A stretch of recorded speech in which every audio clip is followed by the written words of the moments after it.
నమస్తే రమగారు. నమస్తే జయ. రమగారు, శ్రావణ మాసానికి సంబంధించి మనం ఒక్కొక్క ఎపిసోడ్ చేసుకుంటూ వస్తున్నాం.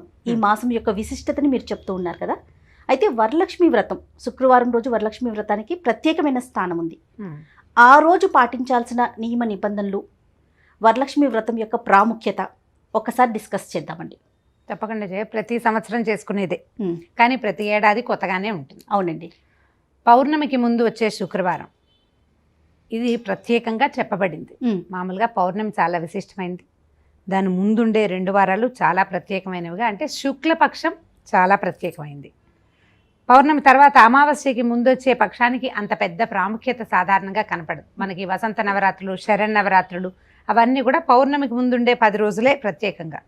ఇవి కాకుండా ఇంకో 2 నవరాత్రులను కూడా చేస్తాం. మాఘ నవరాత్రులు, వైశాఖ నవరాత్రులు కూడా ఇవి పౌర్ణమికి ముందు రోజులు. ఆ క్రమంలో భాగంగానే ఈ వ్రతాన్ని కూడా పౌర్ణమి ముందు వచ్చే 2వ శుక్రవారాన్ని ఈ వ్రతంగా చేసుకుంటాం, వరలక్ష్మి వ్రతం. ఇదేంటంటే స్త్రీలకి సౌభాగ్యదాయకమని, తర్వాత ధనధాన్య సమృద్ధి లభిస్తుందని ప్రత్యేకంగా. అంటే మామూలుగా లక్ష్మీ అవతారాల్లో మనకి అష్టలక్ష్ములలో వరలక్ష్మి లేదు. వరలక్ష్మీదేవి అష్టలక్ష్మిలో భాగం కాదు. కానీ అమ్మవారు అనుజ్ఞ ఇవ్వడం వల్ల వరలక్ష్మి, అంటే వరాలు ఇచ్చే తల్లిని ఇవాళ పూజించడం ఒక విధానంగా మొదలుపెట్టారు. అన్ని వ్రతాలకి కథలు చెప్పుకున్నట్టుగానే ఈ వ్రతానికి కూడా ఒక కథ చెప్పబడుతుంది. అది స్కాంద పురాణాంతర్గతమైన కథ అని చెప్పుకుంటూ ఉంటాం అన్నమాట. ఒకసారి పూజా విధానం మాట్లాడుకున్న తర్వాత కథలోకి వెళ్దాం రమగారు. శ్రావణ మాసం మొదలు పెట్టడానికి ముందే అందరూ బూజులు దులుపుకుంటారు, ఇల్లు తుడుచుకుంటారు. శ్రావణ మాసం అంతా కూడా ఇంటి శుభ్రతకి చాలా ప్రాధాన్యత ఇవ్వాలి.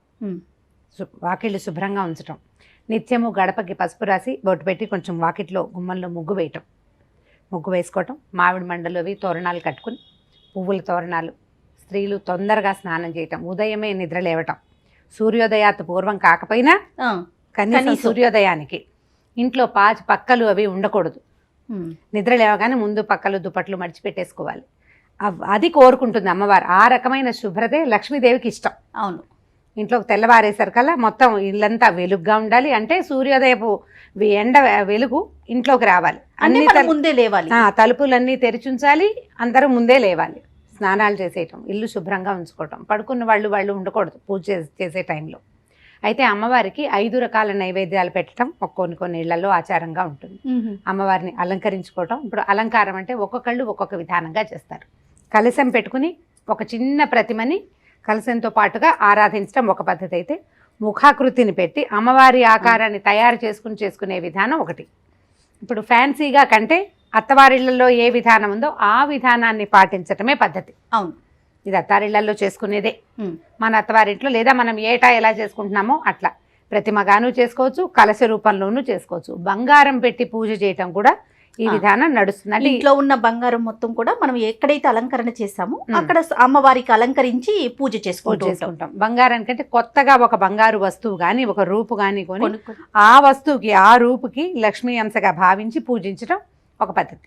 అయితే అమ్మవారి అలంకరణ చేసుకోవటం చక్కగా ఒక ప్రత్యేకమైన పీట, సాధారణంగా రోజు పూజ చేసుకునే చోటే కాకుండా అక్కడే ఇంకొక పీట, తర్వాత చక్కగా పసుపు బొట్టుతో అలంకారం చేయటం, ముగ్గు వేయటం, కలశ స్థాపన చేసుకోవటం, అమ్మవారిని స్థాపించి తర్వాత చకచక్క వంట చేసుకోవటం.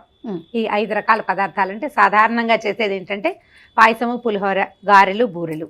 5వ వస్తువుగా అప్పాలు చేస్తారు, లేకపోతే పొంగు బూరెలు చేస్తారు, అది కాకపోతే దధ్యోజనం లాంటిది ఏదైనా అట్లాంటిదైనా చేస్తారు. ఇలా ఒక 5 పదార్థాలు చేయటం. బూరెలు వాయనం ఇవ్వటం, 16 బూరెలు వాయనం ఇవ్వటం ఒక పద్ధతిగా చేస్తూ ఉంటారు. చాలా మంది ఇళ్లలో 16 బూరెలు వాయనమే, 2 16లు 32 ఇచ్చేవాళ్ళు కూడా కనిపిస్తారు. అవునండి. 32 బూరెలు ఇస్తారు వాయనంగా. ఒక ముత్తైదుకి వాయనం ఇవ్వాలి అన్నమాట. అమ్మవారికి ప్రత్యేకించి ఏదైనా ఆహార పదార్థం చేయాలి, నైవేద్యం చేయాలని అలా ఏమన్నా ఉందా రమగారు? బూరెలే ప్రత్యేకమైన నైవేద్యం. లక్ష్మీదేవికి శనగపప్పు ఇష్టం అని చెప్తారు. అందుకని నార్త్ ఇండియాలో చాలా చోట్ల అయితే ఈ రోజున మైసూర్ పాక్ చేస్తారు. శనగపిండి ఆమెకి ఇష్టం. శనగని ఇప్పుడు శుక్రవారం నాడు ఏదైనా వస్తువు చేసుకోదలుచుకున్న శనగపిండితోటి కనుక వస్తువు చేసి పెడితే అమ్మవారికి మంచిదని చెప్తారు. బూరెలు ప్రత్యేకంగా లక్ష్మీదేవికి ఇష్టమైన వస్తువుగా చెప్పబడుతుంది. మైసూర్ పాక్ కూడా చేసుకోవచ్చు. వాయనం ఇవ్వడానికి మైసూర్ పాకులు పనికిరావు. నూనెలో వేసిన పదార్థం. ఇప్పుడు పూర్ణం ఎలా చేస్తాం మనము? ఒక పదార్థము, దానిపైన ఒక తోపు, దాన్ని వేయిస్తాం కదా, ఆ పదార్థం నూనెలో వేసిన పదార్థమే ఆమెకు ప్రీతిని అదే ఇస్తారు. ఇవి 4-5 వస్తువులు తయారు చేసుకోవడం, పూజకి కూర్చోవడం, ఈ అమ్మవారి వరలక్ష్మి పూజలో తోర పూజ చాలా ముఖ్యమైనది. మామూలుగా షోడశోపచారాలతో పూజ చేయటం, తర్వాత తోర పూజ. తోరాలు ఏంటంటే 9 దారాలు 9 ముళ్ళు వేసి తోరాలు తయారు చేసుకోవాలి. అమ్మవారికి ఒకటి, పూజ చేసే వ్యక్తి స్త్రీమూర్తికి ఒకటి. ఇంట్లో ఆడపిల్లలు ఉంటే అమ్మాయిలు, పెళ్ళైన అమ్మాయిలను కోడళ్ళు ఉన్నా వాళ్ళకి ఒక్కొక్కటి మనుషులు అంకెలు పెంచుతామన్నమాట. ఈ తోరాలన్నీ లైన్గా పెట్టి అందులో గ్రంథి పూజ అని ఒక ప్రత్యేకమైన విధానం చెప్పబడుతుంది. అమ్మవారి నామంతో ప్రథమ గ్రంథి, ద్వితీయ గ్రంథి, తృతీయ గ్రంథి, ఒక్కొక్క గ్రంథికి పూజ. అంటే ముడి, గ్రంథి అంటే ముడి. ఈ 9 ముడులకి పూజ చేస్తామన్నమాట. మానవ శరీరంలో ఉన్న నవనాడులే ఈ 9 ముళ్ళు. ఇలా నాడీ పూజ అనమాట. నవనాడులు అని చెప్తామా, ఆ 9 నాడులకి ప్రతీకగానే ఈ 9 ముళ్ళు వేస్తారు. ఈ తోర పూజ చేసిన తర్వాత తోరాన్ని చేతికి కట్టుకుంటాం. పూజ అయిన తర్వాత అమ్మవారి తోరాన్ని ఆమెకు సమర్పించి మన తోరాన్ని మనం చేతికి కట్టుకున్నాక అప్పుడు అక్షతలు చేతితో తీసుకుని అప్పుడు మనం వరలక్ష్మి వ్రత కథ వింటాం. ఇది ఎప్పుడు జరుగుతుంది? తోర పూజ అయ్యాక ఈ నైవేద్యాలు అవి పూజ అంతా అయిపోతుంది, అష్టోత్తరం చేస్తాము, పూజ అయిపోతుంది. తర్వాత అప్పుడు ధూపదీప నైవేద్యాలు సమర్పించాక నైవేద్యం అయిపోతుంది, తాంబూలం సమర్పించి ఆ తర్వాత తోర పూజలోకి వస్తాం. దాని తర్వాత కథ వింటాం అనమాట. ఇప్పుడు కథ వింటాం. ఇక కథ విన్న తర్వాత కథ అయిపోయాక ఆ అక్షతలు సగం అమ్మవారి మీద వేయటం, సగం మన మీద వేసుకోవటం, భర్తతోటి అక్షింతలు వేయించుకోవాలి. వరలక్ష్మి వ్రతము, ఈ మంగళగౌరి వ్రతాలు ఇవి ఏంటంటే సౌభాగ్య సిద్ధి కోసం చేసేవి. ధనధాన్య సమృద్ధితో పాటుగా సౌభాగ్యం అంటే భర్తతోటి మనం కలకాలం కలిసి ఉండాలి, అనురాగంతో కలిసి ఉండాలి. ఎలాగోలాగా కలిసి ఉండటం కాదు, ఎలాగో ఒక చూరు కింద ఉండేది కాదు. మనం వాళ్ళతో సజావుగా హాయిగా సంతోషంగా ఉండాలని ఆయనకు అక్షింతలు ఇచ్చి, పెద్దవాళ్ళైతే చిన్నవాళ్ళైనా, భర్త అంటే పెద్దో చిన్నో ఎవరైనా సరే దండం పెట్టి అక్షింతలు వేయించుకోవటం. ఆ తర్వాత ఆ రోజంతా పోట్లాడకుండా ఈ పూజా విధానం అంతా కూడా ఓపికతోటి చేసుకోవాలి. విసుకోవటము, సరిగ్గా చేయలేదంటము, పిల్లల్ని కేకలేయటము, పోట్లాటకి దిగడము అలాంటివి చేయొద్దు. అవి ఏవి చేసినా ఇది ఫలితాన్ని ఇవ్వదు. పూజ ఫలితం పోతుంది. ప్రశాంత చిత్తులుగా ఉండాలి. దానికి కావలసిన అట్మాస్ఫియర్ ముందే అరేంజ్ చేసి పెట్టుకోవాలి. కథ వినేసి అక్షింతలు వేసుకున్న తర్వాత ఇంకేముంది, వాయనం ఇచ్చే అలవాటు ఉన్న వాళ్ళు, అందరి ఇళ్లలోనూ వాయనాలు ఇచ్చే అలవాటు ఉండదు, ఏదో ఒక తాంబూలం ఇస్తే సరిపోతుంది.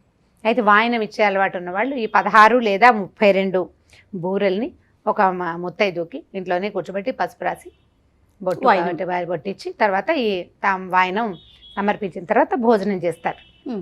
వరలక్ష్మి వ్రతం ఏంటంటే పగలు భోజనం చేసినా రాత్రి భోజనం చేయరు, అన్నం తినరు అనమాట. అన్నం తినకుండా ఉండటమే. అది కూడా పెద్ద గట్టి నియమం ఏం కాదు. ఇవి పొద్దుటి ప్రసాదం కూడా తినేస్తూ ఉంటారు. వాళ్ళ ఇళ్లలో అలవాటుని బట్టి రాత్రి భోజనం చేయకుండా ఉండడమే విధి. అంతే పూజ. ఓకే. తర్వాత మనం ఉదయమే కథ చదువుకుంటాం. పూజతో పాటే మనం కథ చదువుకుంటాం. అక్షింతలు పట్టుకుంటాం కదా, అక్షింతలు పట్టుకుని కథ వింటమే. ఇందులో చాలా విశేషమైన కథ కంటే కూడా విధానం చాలా ముఖ్యమైనది. దీనికి నియమం ఉంది చూడు. పౌర్ణమికి ముందు రోజు పుండుంచే వారమే చేయాలి. అంటే సంవత్సరం అంతా మనం ఆ రోజు కోసం చూస్తూ ఒకటి. తర్వాత ఈ రోజు కోసం ప్రత్యేకంగా తప్పకుండా చిన్న మెత్తైన బంగారపు వస్తువు కొనుక్కోవాలని ఒక అలవాటు చేసుకుంటాం. బంగారం ఏర్పరచుకునే నియమానికి ఇదొక నాంది. ఆడపిల్లలు ఉన్న వాళ్ళు ఏటా కొంటే పెళ్లి నాటికి ఆ వస్తువు సమకూడుతుంది ఏదో కొంత. ఈ రోజున ఇల్లు చాలా శుభ్రంగా ఉంచుకోవాలి. ఈ 5 పదార్థాలు చేయాలి. ఈ రోజున దెబ్బలాడకూడదు, పోట్లాడకూడదు, స్థిమితంగా ఉండాలి. మా సంవత్సరం అంతా ఎలా ఉన్నా ఈ రోజున ఖచ్చితంగా భర్తతోటి అక్షింతలు వేయించుకోవాలి. నియమ పాలన చేయాలి, ముఖ్యం. నియమ పాలన ముఖ్యం. ఇప్పుడు ఇందులో అది ఏదైనా తినకూడదన్న నియమం లేదు, నీ చెయ్యకూడనివి, అది కూడా నువ్వు కష్టపడేదేం లేదు, విధానం మార్చుకోవటం అంతే. ఇప్పుడు మనకి ఏర్పరచబడినటువంటి అన్ని పూజల్లోనూ కూడా ప్రధానమైంది ఏంటంటే ఆ రోజున నువ్వు ప్రశాంత చిత్తంతో ఉండి భగవదారాధన చెయ్యి.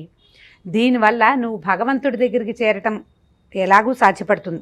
ఒక పర్సెంట్ నువ్వు ముందుకెళ్తావు. అవును. దాంతోపాటు నీ దైనందిక జీవితము అటు ఇటు పోకుండా సరిగ్గా సజావైన ప్రవర్తనతో ఉంటుంది. చాలా ముఖ్యమైనది ఏంటంటే పరము కాదు, ఇహం. ఇది నడవాలి ముందు, దీని తర్వాత పరం. ఇది నడిస్తే కదా, ఇది రోజు రోజు గుంజాటనతోటి గొండాటనతోటి ఉంటుంటే ఇక పరం మీద ఏముంటుంది ఆసక్తి మనకి? రోజు బాగా నడవాలి కదా. ఈ రోజులన్నీ బాగా చేసుకోవటానికే మనకి ఇన్ని పర్వదినాలు ఉన్నాయి, పండుగలు పర్వదినాలు. బహుశా ఇందుకోసమే వచ్చి ఉంటాయి రమ్మగారు. అందుకే ఇప్పుడు ఇలాంటి రోజుల్లో ఇప్పుడు మీరు అన్నట్లుగా నియమ నిబద్ధతతో ఉండటం, గొడవలు పడకుండా ఉండటం, శుచిగా శుభ్రంగా ఉండటం, ఇలాంటివన్నీ పాటిస్తూ ఉంటే మనకి ఇవి ఎక్కువ పండుగలు పర్వదినాలు. ఇవి ప్రతిరోజు అంటే వచ్చినప్పుడల్లా మనం చేయటం వల్ల నార్మల్గా ఉండే రోజుల్లో కూడా ఇదంతా అలవాటు అయిపోతుంది కదా, ప్రతిరోజు మనకి ఒక అలవాటుగా మారిపోతుంది. అదే అంటే అంటే మన జీవన శైలిలో మార్పు వచ్చేస్తుంది కదా. అదే లివింగ్ స్టైల్ మార్చుకునేందుకు ఇది ఒక ఆసరా. అది ఇది అలవర్చుకోవాలి. ఇప్పుడు శ్రావణ మాసంలో 4 శుక్రవారాలు ఉన్నాయి, 4 మంగళవారాలు పూజ చేసుకోవచ్చు, 4 సోమవారాలు, 4 శనివారాలు. ఎన్ని అయిపోయినాయి?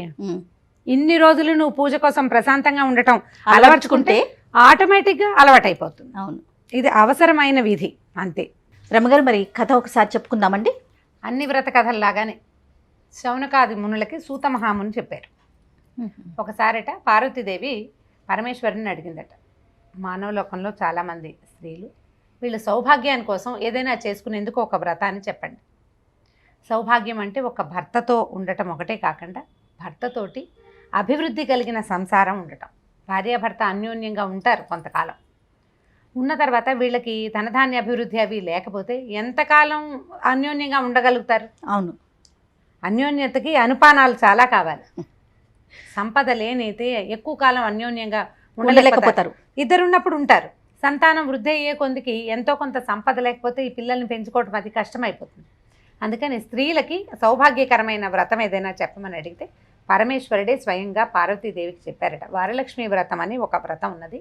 అది శ్రావణ మాసంలో ఇలా పౌర్ణమికి ముందొచ్చే శుక్రవారం అంటే శ్రావణ మాసంలో 2వ శుక్రవారం, పౌర్ణమికి ముందొచ్చే శుక్రవారం చేసుకుంటే చాలా సౌభాగ్య వృద్ధికరం అవుతుంది అని చెప్పారు. చెప్తే అప్పుడు ఆవిడ అడిగిందట, ఎవరు చేశారు ఈ వ్రతాన్ని అంటే, చాలా కాలం క్రితమట విష్ణుకుండినం అని ఒక నగరం ఉండేది. ఆ విష్ణుకుండిన నగరంలో చారుమతీదేవి అని ఒక ఆవిడ ఉండేది. ఆవిడ చాలా పతివ్రత, భర్తకి చాలా చేదోడు బాదోడుగా ఉండేది. ఇంట్లో అత్తమామలు ఉంటే వాళ్ళని చాలా బాగా చూసుకునేది. నిత్యము లక్ష్మీ అర్చన చేసేది ఆవిడ. నిత్య గౌరీ పూజ కాకుండా నిత్య లక్ష్మీ పూజ చేసే అలవాటు ఉన్న ఆవిడే. అయితే ఆవిడ ఏం చేసేదట, ఉదయం లేవగానే ఆకిలి ఉడిచి ముగ్గేసేది, గుమ్మాలు కడిగి పసుపు రాసి బొట్టు పెట్టేది, గోవుకి పూజ చేసేది, స్వయంగా పాలు తీయటం లాంటి గృహకృత్యాలు చేసుకునేది. ఆస్తిపాస్తులు ఉన్నప్పటికీ స్వయంగా పనిచేసే విధానం కలిగి ఉందన్నమాట. ఇల్లు ఎప్పుడు శుభ్రంగా ఉంచేది. 3 పూట్ల యజ్ఞం చేసే ఆమె భర్తకి చేదోడు బాదోడుగా ఉండేది. ఆ ఇంట్లో ఉండే పెద్దవాళ్ళు ఎప్పుడూ బాధపడేవాళ్ళు కాదు. ఆమె వాళ్ళని బాధపడనివ్వకుండా ఉంచేది. వాళ్ళ ఇంటికి వచ్చిన చుట్టాలకి లేదనకుండా తను చేయగలిగినంత సహాయం చేసేది. ఇలాంటి ప్రవర్తన కలిగి ఉండటంతో ఒకనాటి రాత్రి ఆవిడకి కల్లో లక్ష్మీదేవి కనిపించిందట. కనపడి శ్రావణ మాసపు 2వ శుక్రవారంలో నా కోసం పూజ చెయ్యి, నీ తాలూకు సంపద దినదినాభివృద్ధి చెందుతుంది, సౌభాగ్యం వృద్ధి చెందుతుందని సెలవిచ్చింది. అప్పటికి 3 నెలలు ఉంది శ్రావణం. ఆమెకు పొద్దున్నే మెలకు రాగానే అది తెల్లవారుజామున వచ్చిన కళ. గబగబా లేచి భర్తకి అత్తమామలకి ఇంట్లో ఉండే వాళ్ళందరికీ చెప్పిందట, నాకు కళ వచ్చింది, అమ్మవారు పద్మం మీద కూర్చునుంది, తర్వాత ఒక చేతిలో నుంచి రత్నరాసులు పడుతున్నాయి, ఆవిడ శ్రావణ మాసపు 2వ శుక్రవారం నాడు వరలక్ష్మి వ్రతం చేయమని తన పేరు మీద నాకు ఆజ్ఞ ఇచ్చింది అని చెప్తే చెప్పేసరికి పూజ చేయటం కదా మంచి సంగతి, రోజు పూజ చేసే ఆవిడ. సరే ఈ మాట ఆ నోట ఈ నోట చుట్టుపక్కల అందరిళ్ళకి తెలిసింది. సరే వరలక్ష్మీదేవి స్వయంగా చారుమతికి చెప్పిందంటే ఇది చాలా విశేషమైందని ఎప్పుడెప్పుడు వస్తుందా శ్రావణ మాసం అని వెయిట్ చేశారు చుట్టుపక్కల స్త్రీలంతా కూడా. వాళ్ళు ఎప్పుడెప్పుడు అని చూసిన శ్రావణ మాసం రాగానే మొదటి శుక్రవారానికి ముందు చక్కగా పూజ అది చేసుకున్నారు. ఇల్లు వాకిళ్ళు అన్నీ బాగా శుభ్రం చేసుకున్నారు. వరలక్ష్మీదేవికి స్వాగతం చెప్పడానికి ఇల్లంతా శుభ్రం చేసి పరిస్థితులన్నీ బాగుపరుచుకుని ఉంచుకున్నారనమాట. 2వ శుక్రవారం రాగానే ఆ రోజు చుట్టుపక్కల స్త్రీలంతా కలిసి ఈవిడింటికి వచ్చారు, చారుమతీదేవి ఇంటికి. గోమయంతో అలికారు ఒక ప్రదేశాన్ని. పూజ చేసుకునే విధానం అన్నమాట. గోమయంతో అలికి తర్వాత పంచవర్ణాలతోటి చక్కటి ముగ్గులు పెట్టి, పద్మాలు ముగ్గు పెట్టి, శంఖచక్రాలతోటి అలంకారం చేసి, పువ్వులు అవి తోటి అలంకరించి, తర్వాత ఒక కలశాన్ని స్థాపించి పంచపల్లవాలతోటి మర్రి రావి జువ్వి మారేడు మామిడి వీటితోటి అలంకరిస్తారు కలశాన్ని. మనం మామిడి మండలు పెట్టుకుంటాం. ఆ రోజుల్లో ఇవన్నీ తెచ్చుకునేవాళ్ళు. పంచపల్లవాలతోటి అలంకరించడం అనేది ఒక విధానం అన్నమాట. అది అలంకరించి దాని మీద ఒక కొబ్బరికాయ స్థాపించి తర్వాత ఒక రవికెల బట్టతోటి ఈ కలశ ప్రతిమలాగా అలంకరించి వరలక్ష్మీదేవిని ఉద్దేశించి పూజ చేశారు. ఈ వరలక్ష్మీదేవి ప్రత్యేకంగా పూజ అప్పటిదాకా మనకు తెలియదు కదా. వీళ్ళు ఎట్లా చేశారు అంటే శ్రీ సూక్త విధానంతో పూజా విధానం జరిగింది. శ్రీ సూక్తంలో ఒక్కొక్క శ్లోకానికి ఒక్కొక్క షోడశోపచారాలు 16 ఉపచారాలకి 16 శ్లోకాలు ఉపచారాలతోటి సేవ చేసి అమ్మవారికి, తర్వాత లక్ష్మీ అష్టోత్తరము, లక్ష్మీ సహస్రనామాలతోటి వరలక్ష్మి పూజని అమ్మవారిని ఉద్దేశించి చేస్తున్నాము అని నామం చెప్పుకుంటూ పూజ పూర్తి చేశారు.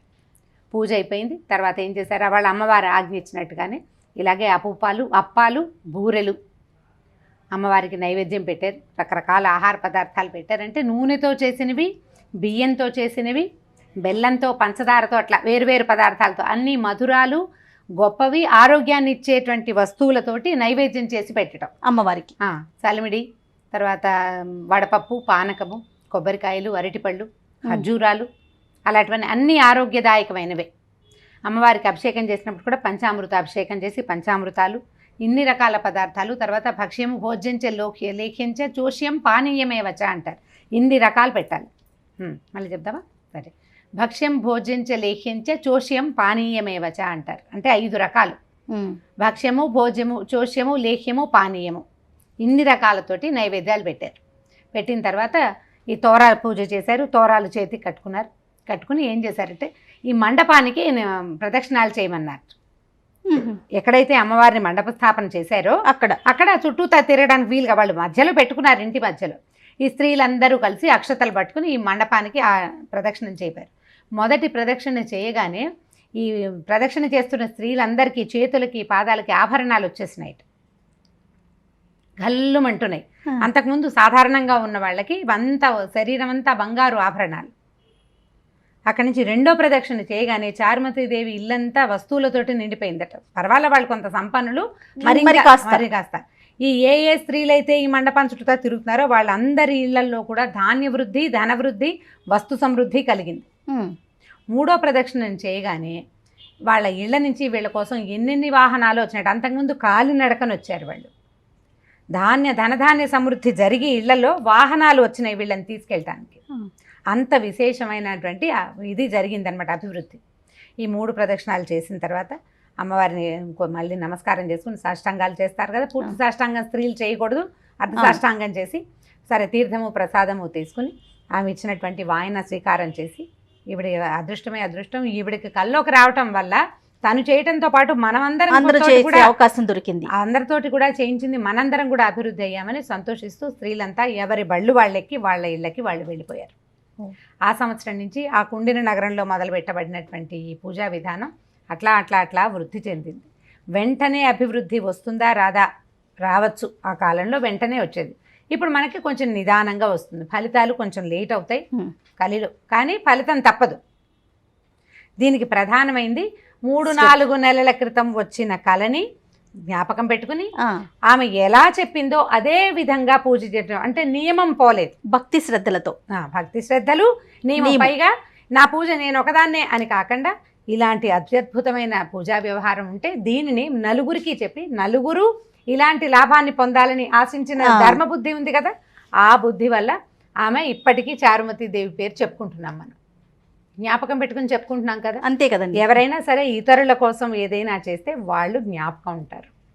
మనం ఈ పూజ చేసినప్పుడు వాయనం ఎవరికైనా ఇవ్వటం, తాంబూలం, నలుగురికి తాంబూలాలు ఇవ్వడం, దానివల్ల ఏమవుతుందంటే మనం సంపాదించినటువంటి పుణ్యాన్ని పంచినట్లు అవుతుంది. పుణ్యము పంచిన కొద్దీ పెరుగుతుంది. ఎంత పంచితే అంత పెరుగుతుంది. దానం ఏదో ఎవరో ఒకళ్ళకి కాకుండా సజావుగా ఇవ్వటం. ఇలాంటప్పుడు ఏంటంటే ఇది దాన ప్రక్రియగా భావించకూడదు. వాయన దానాన్ని కానీ లేదా తాంబూల దానాన్ని కానీ ఇది దాన ప్రక్రియగా అనుకోకూడదు. ఇది వాళ్ళకిస్తే వాళ్ళకి మంచిది, మనకు మంచిది, తీసుకున్న వాళ్ళకి కూడా మేలే. మంగళవారపు వాయనం కానీ శుక్రవారపు తాంబూలాలు వాయనాలు కానీ ఇచ్చిన వాళ్ళకి, దాతకి, ప్రతిగృహీతకి కూడా మంచిది. కాబట్టి ఎవరైనా తాంబూలం ఇస్తామంటే పసుపు కోసం పిలిస్తే కనుక ఆ రావణులైనా నడిచైనా వెళ్ళి తెచ్చుకోవాలంట. తాంబూలం తీసుకోవడానికి రండి అని కానీ ఉండమ్మా బొట్టు పెడతాను ఉండండి అంటే వెళ్ళిపోకూడదు, తప్పకుండా తీసుకోవాలి. అది తీసుకోవటం వల్ల వాళ్ళకి ఎంత లాభమో, ఇవ్వడం వల్ల వాళ్ళకి ఎంత లాభమో తీసుకోవటం వల్ల కూడా అంతే లాభం ఉంటుంది.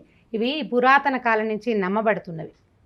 దీంట్లో నష్టం లేదు, లాభం ఉండటానికి అవకాశం ఉంది.